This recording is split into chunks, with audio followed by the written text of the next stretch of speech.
आप बताइए sir, map वगैरह लाए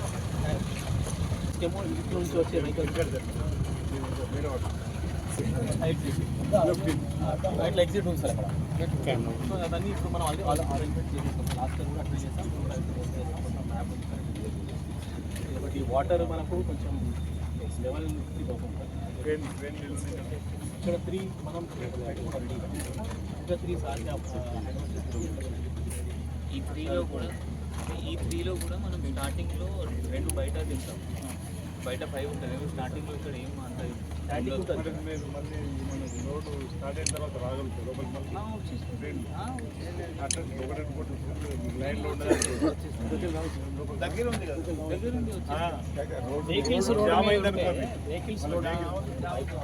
పెట్టాలి అంటే ఇంకా 7 పెట్టేస్తాం. మీరు 3 ఇక్కడ పెట్టండి, 4 పెట్టండి, అట్లా 7 పెట్టండి. ఒకవేళ గిట్ట ప్రమాదమే ఎక్కడ జామ్ అయిపోయింది రాలేదనుకో ఇబ్బంది అంటే మీకు అంత జామ్ అయ్యేది ఇక్కడ అల్టిమేట్ కల్మినేషన్ పాయింట్ ఇదే కదా. మీకు అన్ని మీరు వచ్చినా కానీ ఈయన రావచ్చింది. మీరు బైపాస్ నుంచి వచ్చినా కానీ 300 కాంటాక్ట్ సార్ ఇప్పుడు 3 ఉన్నాయి సార్. ఇప్పుడు 10, 11, 12 రోడ్డు జామ్ అయ్యడం వీళ్ళు 10 తర్వాతనే ఈ రోడ్డు జామ్ అయ్యింది. అప్పటిదాకా జామ్ కాదు.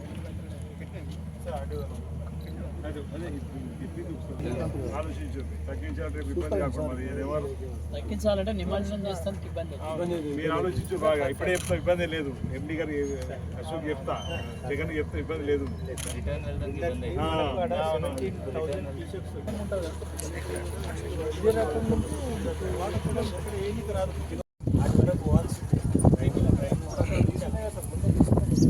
అది తీసిన విగ్రహాన్ని క్రేన్ లోపలికి తీసుకుపోవడానికి ఇబ్బంది అయిపోయింది.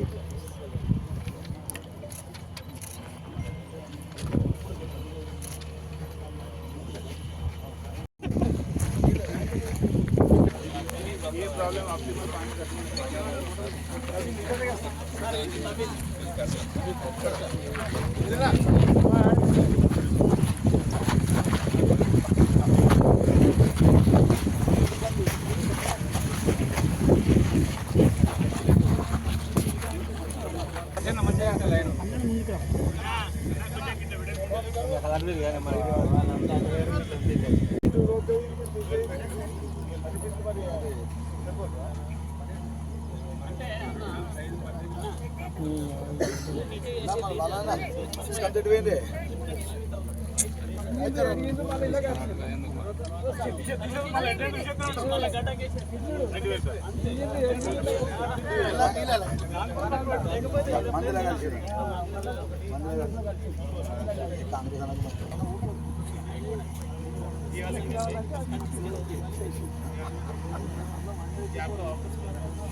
ఆల్రెడీ తాడి ఇంకా కొంచెం నీళ్ళు వస్తే ట్రాక్టర్ వెళ్తాం.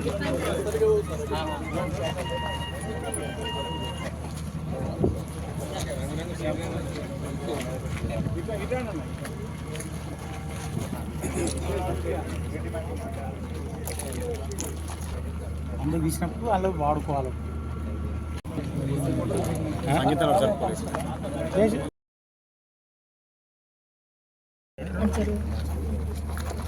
సిరిసిల్ల జిల్లా కేంద్రంలో గణేష్ నిమజ్జనోత్సవాన్ని పురస్కరించుకొని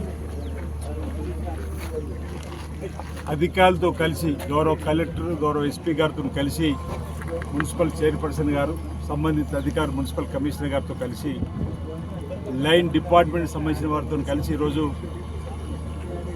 మానేరు వాగులో నిమజ్జన సందర్భంగా తీసుకోవాల్సినటువంటి జాగ్రత్తలు, కనీస అవసరాలు, వాటన్నిటి కూడా పరిశీలించడం జరిగింది.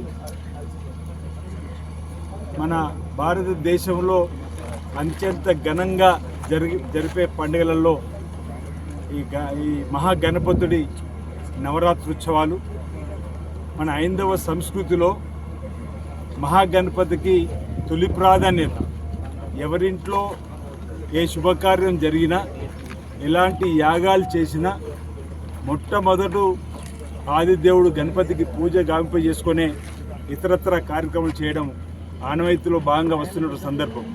అలాంటి ఆ విఘ్నేశ్వరుడు యొక్క వినాయక చవితి నుండి, చతుర్థి నుండి మొదలుకొని 9 రోజులు పల్లెల నుంచి, పట్టణాల నుంచి, నగరాల వరకు ప్రతి వాడలో, ప్రతి కాలనీలో, ఆయా గ్రామాల్లో ఉన్నటువంటి పల్లెలు ఉన్న భక్తులందరూ కూడా దాతల సహకారంతో, భక్తిభావంతో అనేక ప్రాంతాల్లో వినాయక మండపాలను ఏర్పాటు చేసుకొని ఈ 9 రోజులు ఆ వినాయకుడికి ప్రీతి పాత్రమైనటువంటి పూజలను బ్రాహ్మణుల చేత, పండితుల చేత చేపట్టి లోక కళ్యాణం జరిగేలని చేసేటువంటి కార్యక్రమం.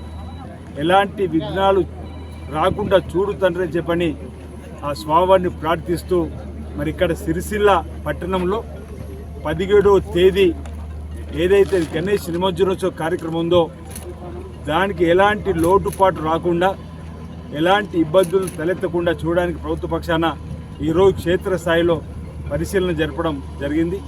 ఆ రోజు ప్రభుత్వ పరంగా అన్ని చర్యలు తీసుకొని గణేష్ నిమజ్జనోత్సవ వాతావరణాన్ని శాంతియుత వాతావరణంలో చేయాలని చెప్పిన ఒక నిర్ణయం తీసుకోవడం జరిగింది.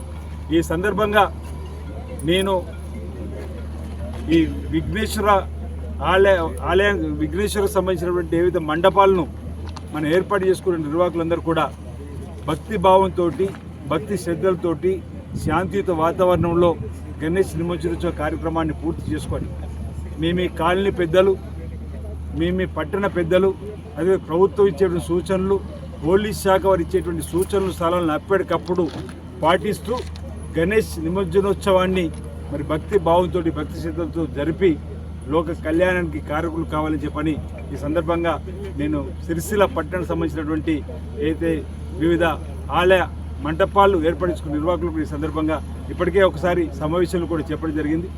దానికి సహకరించవలసింది ఈ సందర్భంగా కోరుతూ ఈ లోక కళ్యాణం జరగాలని ఆ విఘ్నేశ్వరుని మేము కూడా వేడుకుంటా ఉన్నాం. సకాలంలో చక్కటి వర్షాలు బ్రహ్మాండంగా పడి, పాడి పంటలు బ్రహ్మాండంగా పండి, రైతు వర్గంతో పాటు అన్ని వర్గాల ప్రజలు సుఖమయ జీవితంతో, ఆనందమయ జీవితంతో, సుఖ సంతులతో, అశ్వయుత ఆయుర్తో ఉండాలని చెప్పని ఆ విఘ్నేశ్వరును ప్రార్థిస్తూ అందరికీ నమస్కారం తెలియజేస్తా ఉన్నాను.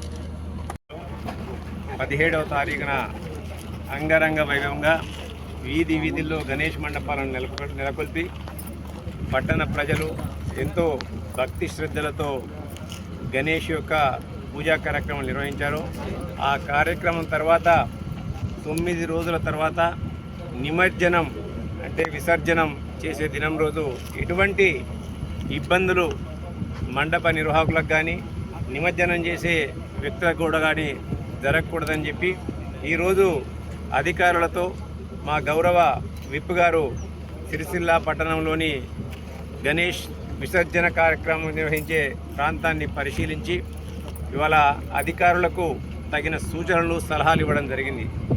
భక్తులకు కూడా ఒకటే విన్నపం ఏంటంటే 9 రోజులు ఏ విధంగా భక్తి శ్రద్ధలతో అంగరంగ వైభవంగా మీరు గణేష్ పూజలు నిర్వహించారో లోక కళ్యాణం కొరకు అంతే భక్తి శ్రద్ధలతో, అంతే శ్రద్ధాశక్తులతో ఎటువంటి ఇబ్బందులను ఎదుర్కోకుండా ఇక్కడ ఉన్న అధికారులకు అందరికి కూడా సహకరించి ఆ రోజు వీలైనంత తొందరగా ఎటువంటి ఇబ్బందులకు గురికాకుండా మీరు గణేష్ నిమజ్జనాన్ని చేస్తే ఆ గణేశుడు కూడా చాలా సంతోషపడతారు. ఎందుకంటే గణేశుడు వచ్చిందే, పూజలు చేసేదే మన లోక కళ్యాణం కొరకు కాబట్టి ఆ విసర్జన కార్యక్రమాన్ని కూడా చాలా భక్తి శ్రద్ధలతో ఎటువంటి ఇబ్బందులు వేరే వ్యక్తులకు కానీ వేరే వారికి కానీ కలగకుండా అధికారులతో సహకరించి ఆ కార్యక్రమాన్ని మీరందరూ కూడా పూర్తి చేయాలని వాళ్ళందరూ కూడా పేరు విజ్ఞప్తి చేస్తారు.